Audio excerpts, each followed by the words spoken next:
Hello ಎಲ್ರಿಗೂ welcome back to my channel. ಈಗ ಮಧ್ಯಾಹ್ನದಿಂದ ವ್ಲಾಗ್ ಮಾಡ್ತಾ ಇದ್ದೀನಿ.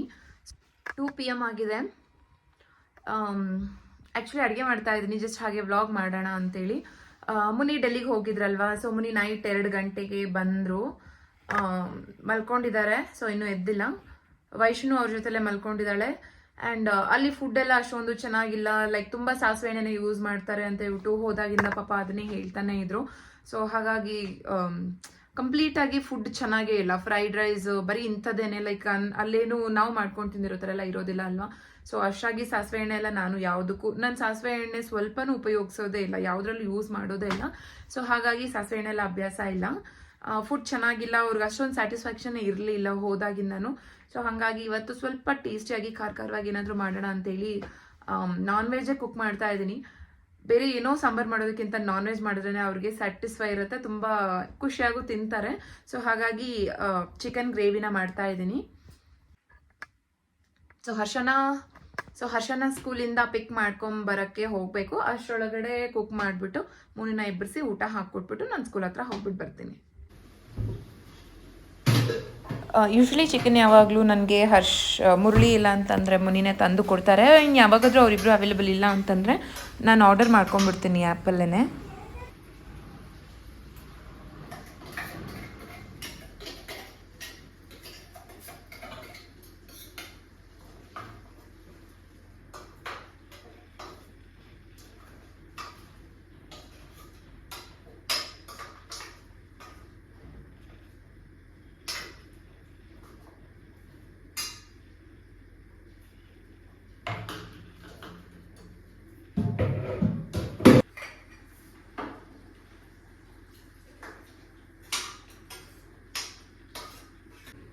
ನಾನು ನಾನ್ ವೆಜ್ ತಂದಾಗ ಸಾಂಬಾರೆಲ್ಲ ಮಾಡೋದು ತುಂಬ ಕಡಿಮೆ. ಮಟನ್ ಆದರೆ ಸಾಂಬಾರು ಪ್ರಿಪೇರ್ ಮಾಡ್ತೀನಿ. ಇನ್ನು ಚಿಕನ್ ಅಂತ ತಂದರೆ ಗ್ರೇವೀಸೇ ಜಾಸ್ತಿ. ಚಿಕನ್ ಸಾಂಬಾರೆಲ್ಲ ಅಷ್ಟೊಂದು ತಿನ್ನೋದಿಲ್ಲ. ಸೊ ಹಾಗಾಗಿ ಇವಾಗಲೂ ಅಷ್ಟೇ ಗ್ರೀನ್ ಚಿಲ್ಲಿ ಚಿಕನ್ ಗ್ರೇವಿ ಮಾಡ್ತಾ ಇದ್ದೀನಿ.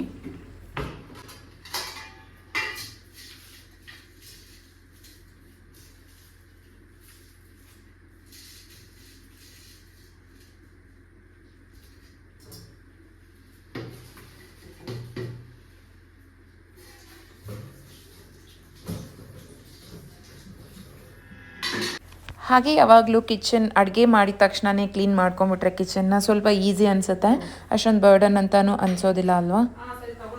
ನಾನು ಕೆಳಗಡೆ ಎಲ್ಲ ಕುತ್ಕೊಂಡು ಬಿಡಿಸ್ಕೊಂಡು ಹೆಚ್ಕೊಂಡು ಹಾಗೆಲ್ಲ ಮಾಡೋದಿಲ್ಲ. ನಿಂತ್ಕೊಂಡಿರೋ ಜಾಗದಲ್ಲೇ ಎಲ್ಲ ಬೇಗ ಮಾಡ್ಕೊಂಡ್ಬಿಡ್ತೀನಿ. ಆ್ಯಂಡ್ ನನಗೆ ತುಂಬ ಹೊತ್ತು ಅನಿಸಲ್ಲ. ಲೈಕ್ ಕೆಲವೊಬ್ಬರು ಕೆಳಗಡೆ ಕುತ್ಕೊಂಡು ಎಲ್ಲ ಒಂದು ಸರಿ ಕಟ್ ಮಾಡಿ ಒಂದು ಪ್ಲೇಟಲ್ಲಿ ಜೋಡಿಸ್ಕೊಂಡೆಲ್ಲ ಮಾಡ್ತಾರೆ ಅಲ್ವಾ. ಸೊ ನಾನು ಹಾಗೆಲ್ಲ ಏನೂ ಮಾಡೋಕ್ಕೋಗೋದಿಲ್ಲ. ನಿಂತ್ಕೊಂಡಿರೋ ಜಾಗದಲ್ಲೇ ಎಲ್ಲ ಒಂದೇ ಸರಿ ಮಾಡಿ ಮುಗಿಸ್ಕೊಂಡ್ಬಿಡ್ತೀನಿ. ಸೊ ಆಲ್ಮೋಸ್ಟ್ ಚಿಕನ್ ಗ್ರೇವಿನೂ ರೆಡಿ ಆಗಿತ್ತು.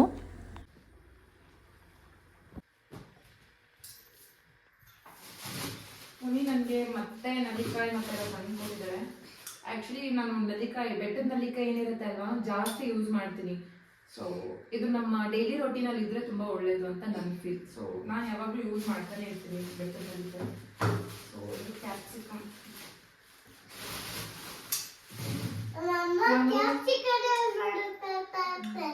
ಆ್ಯಕ್ಚುಲಿ ಚಿಕನ್ ರೋಲ್ ಮಾಡೋಣ ಅಂತ. ಈಗ ಆಲ್ರೆಡಿ ಟೈಮ್ ಆಗಿದೆ, ಹರ್ಷನ ಸ್ಕೂಲಿಂದ ಪಿಕ್ ಮಾಡ್ಕೊಂಡು ಬರೋ ಟೈಮ್ ಆಗಿದೆ.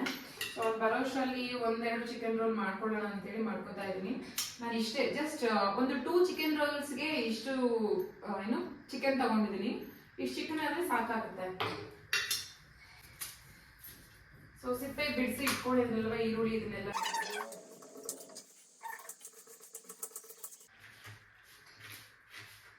ಸೊ ಈಗ ನೋಡಿ, ಇದೇ ರೀತಿ ಚಿಕ್ಕದಾಗಿ ಈ ರೀತಿ ಮಾಡ್ಕೊಂಡ್ರೆ ಚಿಕ್ಕದಾಗಿ ಇಟ್ಕೊಂಡ್ಬಿಡುತ್ತೆ. ಆಲ್ರೆಡಿ ಅಡುಗೆ ಮಾಡೋಷ್ಟರಲ್ಲೇ ಟೈಮ್ ಆಗಿಬಿಡ್ತು. ಸೊ ಹಾಗಾಗಿ ಹರ್ಷನ ಕರ್ಕೊಂಡು ಬಂದಿದ್ದಾದಮೇಲೆ ಮಾಡೋಣ ಅಂತ ಹೇಳ್ಬಿಟ್ಟು ಹಾಗೆ ಜಸ್ಟ್ ಕಟ್ ಮಾಡಿರೋದನ್ನೆಲ್ಲ ಒಂದು ಪ್ಲೇಟಲ್ಲಿ ತೆಗ್ದು ಇಟ್ಕೋತಾ ಇದ್ದೀನಿ. ಸೊ ಈಗ ಕಾಣಿಸ್ತಾ ಇದೆಯಾ, ಆಲ್ರೆಡಿ ಕಟ್ ಮಾಡಿ ಇಟ್ಕೊಂಡಿದ್ದೀನಿ ನಾನು. ಒಂದು ಈರುಳ್ಳಿ, ಒಂದು ಕ್ಯಾಪ್ಸಿಕಮ್, ಒಂದು ಟೊಮ್ಯಾಟೊ ಮತ್ತು ಒಂದು ಸ್ವಲ್ಪ ಹಸಿಮೆಣಸಿನ್ಕಾಯಿ ಈ ರೀತಿ ಚಿಕ್ಕದಾಗಿ ಕಟ್ ಮಾಡ್ಕೊಂಡಿದ್ದೀನಿ. ಇರು ನಿನ್ನನ್ನು ತೋರಿಸ್ತೇನೆ. ಬಟ್ ಇದು ಯೂಸ್ ಮಾಡ್ತಿಲ್ಲ, ಜಸ್ಟ್ ಕಟ್ ಮಾಡುವಾಗ ಸೈಡಲ್ಲಿ ಇಟ್ಕೊಂಡಿದ್ದೆ ಅಷ್ಟೇ.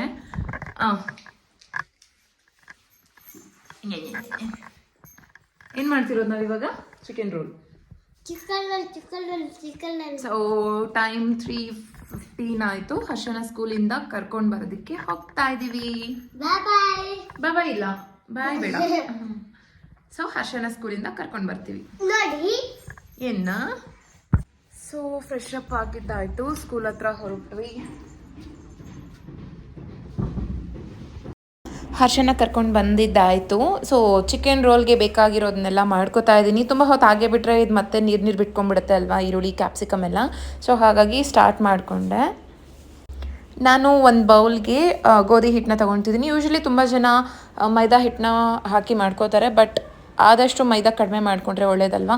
ಸೊ ಹಾಗಾಗಿ ಜಾಸ್ತಿ ಏನೂ ಮಾಡ್ತಾ ಇಲ್ಲ, ಕಡಿಮೆ ಕ್ವಾಂಟಿಟಿಯಲ್ಲೇ ಮಾಡ್ತಾಯಿದ್ದೀನಿ. ಬಿಕಾಸ್ ಆಲ್ರೆಡಿ ಚಿಕನ್ ಗ್ರೇವಿ ಎಲ್ಲ ಮಾಡಿದ್ದೀನಿ. ಸೊ ಇಲ್ಲೊಂದು 4 to 5 ಚಿಕನ್ ರೋಲ್ಸ್ ಆಗೋಷ್ಟು ಮಾಡ್ಕೊತಾ ಇದ್ದೀನಿ. ಸೊ ಗೋಧಿ ಹಿಟ್ಟಿಗೆ ಸ್ವಲ್ಪ ಸಾಲ್ಟ್ನ ಆ್ಯಡ್ ಮಾಡಿಕೊಂಡು ಚಪಾತಿಗೆ ಯಾವ ರೀತಿ ಬೇಕೋ ಆ ರೀತಿ ಇದನ್ನು ಡೋ ಪ್ರಿಪೇರ್ ಮಾಡ್ಕೊತಾ ಇದ್ದೀನಿ. ಈವ್ನಿಂಗ್ ಟೈಮ್ಸ್ಗೆ ಏನಾದರೂ ಒಂದೊಂದು ಸ್ನ್ಯಾಕ್ಸ್ ಇದ್ದರೆ ಮಕ್ಳಿಗೂ ಖುಷಿ ಆಗುತ್ತೆ ಅಲ್ವಾ. ಹರ್ಷ ಅಂತೂ ಯಾವಾಗಲೂ ಏನಾದರೂ ಒಂದು ಎಕ್ಸ್ಪೆಕ್ಟ್ ಮಾಡ್ತಾನೆ ಇರ್ತಾನೆ. ಇಲ್ಲ ಅಂತಂದರೆ ಹೊರಗಡೆ ಏನಾದರೂ ಕೊಡಿಸು ಅಂತ ಕೇಳ್ತಾನೆ. ಸೊ ಅದ್ರ ಬದಲು ಮನೇಲೇ ಮಾಡ್ಕೊಂಬಿಟ್ರೆ ಕ್ವಾಂಟಿಟಿ ಜಾಸ್ತಿ ಇರುತ್ತೆ, ಮನೇಲಿ ಎಲ್ಲರೂ ತಿನ್ಬೋದಲ್ವಾ. ಸೊ ಹಾಗಾಗಿ ನಾನು ಇದೊಂದು 5 to 10 minutes ಕಲಿಸ್ಕೊಂಡು ಇದಾದಮೇಲೆ ಸೈಡಲ್ಲಿ ಎತ್ತಿಟ್ಕೊಂಡಿದ್ದೆ. ಅದನ್ನು ಚಿಕ್ಕ ಚಿಕ್ಕ ಚಪಾತಿಗಳ ಥರ ಮಾಡ್ಕೊತಾ ಇದ್ದೀನಿ. ಸೊ ಇದಕ್ಕೆ ಆ್ಯಕ್ಚುಲಿ ಹೊರಗಡೆಯಿಂದ ಪರಾಟ ಸಿಗುತ್ತೆ ಅಲ್ವಾ, ಅದನ್ನ ತಂದು ಮಾಡ್ಕೋಬೋದು, ಸ್ವಲ್ಪ ಬೇಗ ಮುಗಿಯುತ್ತೆ. ಬಟ್ ನಾನು ಆಲ್ರೆಡಿ ಚಪಾತಿಗೆ ಕಲಿಸ್ಕೊಂಡ್ಬಿಟ್ಟಿದ್ದೆ. ಆಮೇಲೆ ಐಡಿಯಾ ಬಂತು ಪರಾಟ ತಂದು ಮಾಡಿದರೆ ಚೆನ್ನಾಗಿರ್ತಿತ್ತಲ್ವ ಅಂತ. ಬಟ್ ಸ್ಟಿಲ್ ಅದು ಹೊರಗಡೆ ಅಂದರೆ ಮೈದಾದಲ್ಲೇ ಮಾಡಿರ್ತಾರೆ ಅಲ್ಲ, ಹಂಗೂ ಬೇಡ ಅಂತ ಅಂದ್ಕೊಂಡು ಮತ್ತು ನಾನು ಚಪಾತಿನ ಮಾಡ್ಕೊತಾ ಇದ್ದೀನಿ. ಸೊ ಈವನಾಗಿ 2 ಕಡೆ ಇದನ್ನು ರೋಸ್ಟ್ ಮಾಡಿಕೊಂಡು ಚಪಾತಿ ಥರ ಸೈಡಲ್ಲಿ ಇಟ್ಕೊಂಡು ಈಗ ಸ್ಟಫಿಂಗ್ ಮಾಡ್ಕೊಳ್ಳೋದಕ್ಕೆ ರೆಡಿ ಮಾಡ್ಕೊತಾ ಇದ್ದೀನಿ. ಸೊ ಚಿಕನ್ನ ಈ ರೀತಿ ಚಿಕ್ಕ ಚಿಕ್ಕದಾಗೆ ಕಟ್ ಮಾಡಿಕೊಂಡ್ರೆ ಸ್ವಲ್ಪ ಬೇಗ ಬೇಯುತ್ತೆ. ಪ್ರೆಷರ್ ಕುಕ್ಕೆಲ್ಲ ಮಾಡಿಕೊಂಡು ಮಾಡೋದು ಬೇಡ ಅಂದ್ಬಿಟ್ಟು ನಾನು ಈ ರೀತಿ ಚಿಕ್ಕ ಚಿಕ್ಕದಾಗೆ ಕಟ್ ಮಾಡ್ಕೊಂಡಿದ್ದೆ. ಸೊ ಯೂಶ್ವಲಿ ಆ ಪೀಸ್ ಏನು ತೋರಿಸ್ನಲ್ವ ನಾನೀಗ, ಆ ಥರ ಅದನ್ನು ನಾನು ಅಂದರೆ ಹರ್ಷ ವೈಶು ಇಬ್ಬರು ಅದನ್ನು ಬ್ರೆಡ್ ಪೀಸ್ ಅಂತಲೇ ಕರೀತಾರೆ. ಅದನ್ನು ಜಾಸ್ತಿ ಸಾಂಬಾರಲ್ವ, ಏನಾದರೂ ಗ್ರೇವಿ ಅದರಲ್ಲೆಲ್ಲ ಇದ್ದರೆ ಅವ್ರು ತಿನ್ನೋದಿಲ್ಲ. ಸೊ ಹಾಗಾಗಿ ಅದನ್ನು ಸೈಡಲ್ಲಿ ತೆಗ್ದಿಟ್ಬಿಟ್ಟಿದ್ದೆ. ಜಸ್ಟ್ ಬೋನ್ ಪೀಸಸ್ ಏನಿರುತ್ತೆ ಅಲ್ವಾ, ಅದನ್ನು ಮಾತ್ರ ಗ್ರೇವಿಗೆ ಹಾಕ್ಕೊಂಡು ಇದನ್ನು ಸೈಡಲ್ಲಿ ತೆಗ್ದಿಟ್ಟಿದ್ದೆ. ಅದನ್ನೇ ಯೂಸ್ ಮಾಡ್ಕೊಂಡಿದ್ದೀನಿ ಈಗ. ಸೊ ಒಂದು ಪ್ಯಾನ್ಗೆ ಸ್ವಲ್ಪ ಎಣ್ಣೆ ಹಾಕಿ ಗ್ರೀನ್ ಚಿಲ್ಲೀಸ್ ಆ್ಯಡ್ ಮಾಡ್ಕೊತಾ ಇದ್ದೀನಿ. ಜಾಸ್ತಿ ಇಲ್ಲ, ಸ್ವಲ್ಪನೇ. ಯೂಶ್ವಲಿ ನಮ್ಮ ಮನೇಲಿ ಖಾರ ಜಾಸ್ತಿನೇ, ಬಟ್ ವೈಶು ಅಷ್ಟೊಂದು ತಿನ್ನೋದಿಲ್ಲ. ಹರ್ಷ ಓಕೆ, ಸೊ ಅವಳು ತಿಂತಾಳಲ್ವ, ಹಾಗಾಗಿ ಜಸ್ಟ್ ಖಾರಕ್ಕೆ ಒಂದೇ ಒಂದು ಗ್ರೀನ್ ಚಿಲ್ಲಿನ ಆ್ಯಡ್ ಮಾಡ್ಕೊಂಡಿದ್ದೀನಿ. ಇದೆರಡು ಫ್ರೈ ಮಾಡಿಕೊಂಡು ಇದಕ್ಕೆ ಟೊಮ್ಯಾಟೊ, ಕ್ಯಾಪ್ಸಿಕಮ್, ಚಿಕನ್, ಸ್ವಲ್ಪ ಅರಿಶಿನ. ಆ್ಯಕ್ಚುಲಿ ನೀರನ್ನ ಚೆನ್ನಾಗಿ ಹಿಂಡು ಹಾಕ್ಕೊಂಡ್ರೆ ಚೆನ್ನಾಗಿ ಬೇಗ ಫ್ರೈ ಆಗುತ್ತೆ. ಸ್ವಲ್ಪ ಅರಿಶಿನ, ಸ್ವಲ್ಪ ಉಪ್ಪು, ಆಮೇಲೆ ಕಟ್ ಮಾಡ್ಕೊಂಡಿದ್ನಲ್ವ ಕ್ಯಾಪ್ಸಿಕಮ್ ಅದು, ಮತ್ತು ಒಂದಷ್ಟು ಮಸಾಲೆಗಳನ್ನೆಲ್ಲ ಆ್ಯಡ್ ಮಾಡಿಕೊಂಡು ಫ್ರೈ ಮಾಡ್ಕೊತಾ ಇದ್ದೀನಿ. ಮಸಾಲೆ ಸ್ಮೆಲ್ಲೆಲ್ಲ ಹೋಗೋವರೆಗೂ ಫ್ರೈ ಮಾಡಿಕೊಂಡು ಕುಕ್ ಮಾಡಿಕೊಂಡ್ರೆ ಅಷ್ಟರೊಳಗಡೆ ಚಿಕನ್ನು ಸಹ ಬೆಂದಿರುತ್ತೆ ಅಲ್ವಾ. ಚಿಕ್ಕ ಚಿಕ್ಕದಾಗೆ ಕಟ್ ಮಾಡ್ಕೊಂಡಿರೋದ್ರಿಂದ ಬೇಗ ಬೇಯುತ್ತೆ. ಕೆಲವೊಬ್ಬರು ಅಂದರೆ ಡಿಫ್ರೆಂಟಾಗಿ ಮಾಡ್ಕೊತಾರೆ, ಲೈಕ್ ಮ್ಯಾರಿನೇಟ್ ಮಾಡಿ ಅದನ್ನು ಪ್ರೆಷರ್ ಕುಕ್ಕರಲ್ಲಿ ಕೂಗಿಸ್ಕೊಂಡು ಹಾಗೆಲ್ಲ. ಬಟ್ ನಾನು ಅದೆಲ್ಲ ಏನೂ ಮಾಡ್ತಾ ಇಲ್ಲ. ಜಸ್ಟ್ ಹೀಗೇನೆ ಚಿಕ್ಕ ಚಿಕ್ಕದಾಗಿ ಕಟ್ ಮಾಡ್ಕೊಂಡಿರೋದ್ರಿಂದ ಬೇಗ ಬೆಂದೋಗ್ಬಿಡುತ್ತೆ. ಸೊ ಹಾಗಾಗಿ ಹಾಗೆ ಕುಕ್ ಮಾಡ್ಕೊಂಡಿದ್ದೀನಿ. ಈಗ ಚಪಾತಿ ಮೇಲೆ ಸ್ವಲ್ಪ ಸಾಸಸ್ ಆ್ಯಡ್ ಮಾಡ್ಕೊಂಡಿದ್ದೀನಿ. ನಮ್ಮ ಮನೇಲಿ ಚೀಸ್, ಮೈನೈಸ್ ಇದೆಲ್ಲ ತುಂಬ ಕಡಿಮೆ ಯೂಸ್ ಮಾಡೋದು. ಆ್ಯಕ್ಚುಲಿ ಹರ್ಷ ದೊಡ್ಡವರು ಓಕೆ, ಮಕ್ಕಳು ಸಹ ನಮ್ಮ ಮನೇಲಿ ಯಾರೂ ತಿನ್ನೋದಿಲ್ಲ ಮೈನೈಸ್ ಎಲ್ಲ. ಜಸ್ಟ್ ಯಾವಾಗೋ ತುಂಬ ರೇರ್ ಕೇಸಸಲ್ಲಿ ಮೈನೈಸ್ ಎಲ್ಲ ಯೂಸ್ ಮಾಡೋದು. ಸೊ ಹಂಗಾಗಿ ಕೇಳಿದೆ ಹರ್ಷಗೆ. ಆ್ಯಕ್ಚುಲಿ ಮೈನೈಸ್ ಇತ್ತು, ಬಟ್ ಸ್ಟಿಲ್ ಹರ್ಷನ ಕೇಳಿದೆ, ನನಗೆ ಅದು ಬೇಡ ಮಮ್ಮಿ ಅಂತ ಹೇಳ್ದೆ. ಸೊ ಹಂಗಾಗಿ ನಾನು ಜಸ್ಟ್ ಸಾಸ್ ಮಾತ್ರನೇ, ರೆಡ್ ಚಿಲ್ಲಿ ಸಾಸ್ ಮತ್ತು ಟೊಮ್ಯಾಟೊ ಸಾಸ್ ಎರಡು ಮಿಕ್ಸ್ ಮಾಡಿಬಿಟ್ಟು ಚಪಾತಿಗೆ ಹಚ್ಚಿ ಸ್ಟಫಿಂಗ್ನ ಫಿಲ್ ಮಾಡಿಕೊಂಡು ಕ್ಲೋಸ್ ಮಾಡ್ತಾಯಿದ್ದೀನಿ. ಆ್ಯಕ್ಚುಲಿ ಹೊರಗಡೆ ಯಾವ ರೀತಿ ಕೊಡ್ತಾರಲ್ವಾ, ಬಟರ್ ಪೇಪರಲ್ಲೇ ಬೇಕು ಅಂತ ಕೇಳ್ದೆ ಹರ್ಷ. ಸೊ ಹಂಗಾಗಿ ನಾನು ಅದರಲ್ಲೇ ರೋಲ್ ಮಾಡಿಕೊಂಡೆ. ಸೊ ಚಿಕನ್ ರೋಲ್ ರೆಡಿ ಆಯಿತು. ಹರ್ಷ ನೈಸ್. ನೀನು ತಿಂದೇ ಇಲ್ಲ?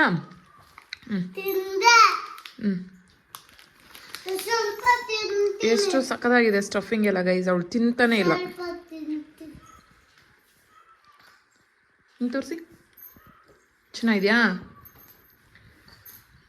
ಇವಳಿಗೆ ಬರೀ ಚಪಾತಿ ಬೇಕಂತೆ, ಒಳಗಡೆ ಎಲ್ಲ ಸ್ಟಫಿಂಗ್ ಏನು ಬೇಡ ಅಂತ ಹೇಳ್ತಿದ್ದಾಳೆ. ಚೆನ್ನಾಗಿದೆ, ತಗೋ ತಿನ್ನೋಡು. ಬೇಡ, ಇವನು ಮಾತ್ರ ಜಾಡಿಸ್ತಿದ್ದಾನೆ.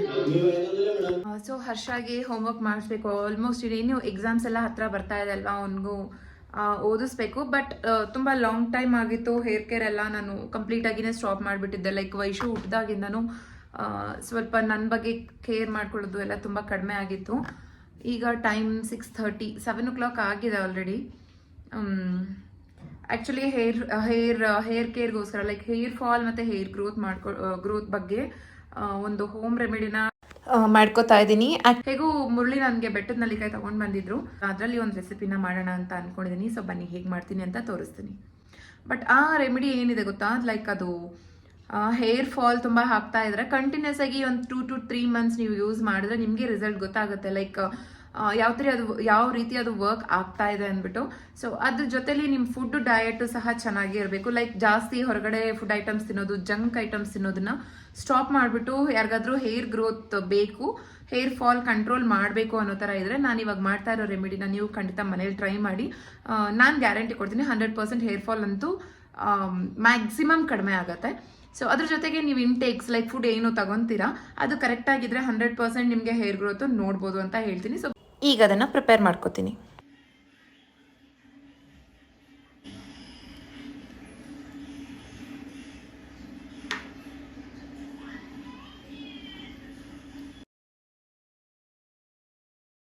ಮಾಡಿ ಸಾಕಾಯಿತು.